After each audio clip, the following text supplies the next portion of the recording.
আজকে আমি মাংস রান্না করব। এখানে কড়াই নিয়েছি, এবার আমি সাদা তেল দেবো। তোমরা সরষের তেলেও করতে পারো। আমি এখানে সানফ্লাওয়ার তেল ব্যবহার করেছি, সাদা তেল। এখানে আমি মুরগির মাংস ধুয়ে রেখেছি, পেঁয়াজ কেটে রেখেছি, পেঁয়াজ টমেটো কুচিয়ে রেখেছি, আর এখানে আদা রসুনের পেস্ট বানিয়ে রেখেছি। আমার তেল গরম হয়ে গেছে, আমি গোটা শুকনো লঙ্কা, সাদা জিরে, তেজপাতা ফোড়ন দিলাম। এবার আমি পেঁয়াজ কুচি দেবো। আমার পেঁয়াজগুলো লাল লাল ভাজা হয়ে গেছে। এবার ধুয়ে রাখা মাংসটা দিয়ে দেবো। মাংসটা আমি তেলের উপরে 5 মিনিট আমি ভেজে নেব।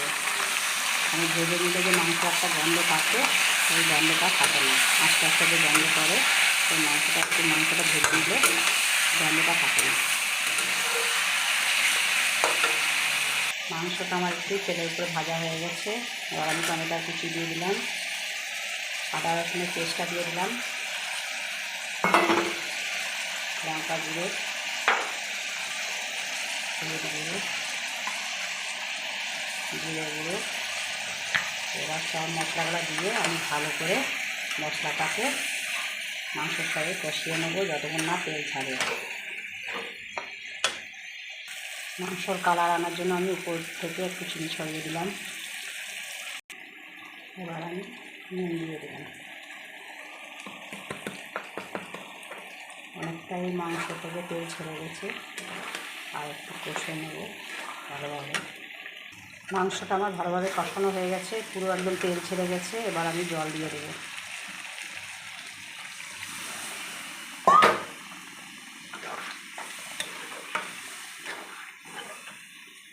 বেশি জল দিলাম না, কষা মাংস হবে বলে।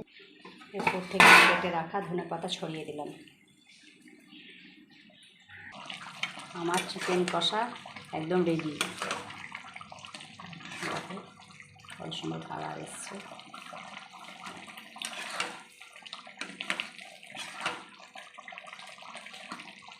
এখানে আমি একটা পাত্রের মধ্যে ঢেলে নিয়েছি। দেখো গামলার মধ্যে কত সুন্দর কালার এসছে। দেখো আমার চিকেন কষা একদম রেডি। অবশ্যই তোমরা আমি যেভাবে করলাম বাড়িতে তাই করবে। খুব সুন্দর হয় রান্না, খেতে খুব সুস্বাদু হয়। অবশ্যই তোমরা বাড়িতে ট্রাই করবে। আর আমার নতুন নতুন রেসিপি পেতে আমার ইউটিউব চ্যানেলটা সাবস্ক্রাইব করে রাখবে। Tata bye. পরের রান্নাতে আবার দেখা হবে।